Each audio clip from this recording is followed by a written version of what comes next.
A second headline on the front page of the Oz, this one extremely concerning indeed. It says, concerning territory, Northern Territory surveys public support on euthanasia for mentally ill.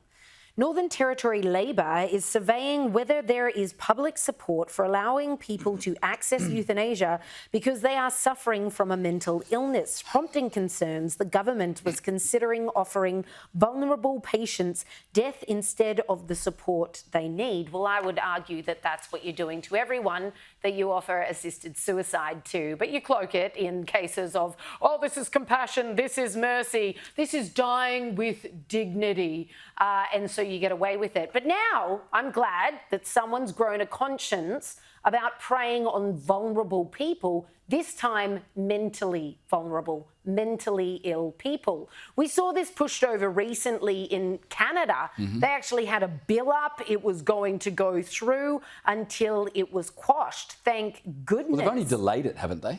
Yes, but so for now it's been quashed, certainly. No, they'll come back. And in certain jurisdictions, particularly in Europe, this is already legal. So people can, for whatever reason, say, look, I've had enough, I want to tap out. And the state will be like, well, we can make that happen. This really annoys me, the Northern Territory government. They're just surveying people, just to gauge people's feelings. I think it's less surveying than preparing people.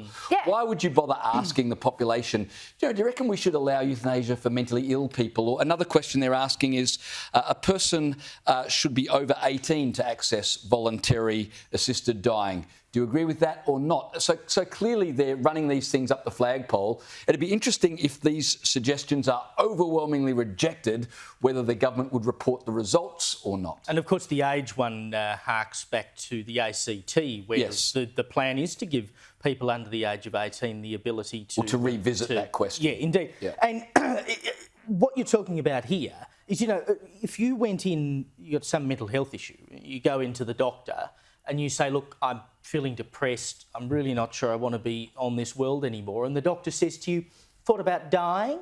I mean, if any doctor said that right now, they would have their medical qualifications ripped up, because they'd say, yeah, I have thought about dying. That's why I came to see you, because I want to do something about it. Exactly. And now we're talking about the possibility of saying, well, maybe death is better anyway. It's just sickening. They're trying to normalise it. It infuriates me. And at a time when mental illness is at an all-time high. And in the Northern Territory of all places, where you've got major health problems, major alcohol problems, etc., it's the last thing they should be talking about. Extremely dangerous.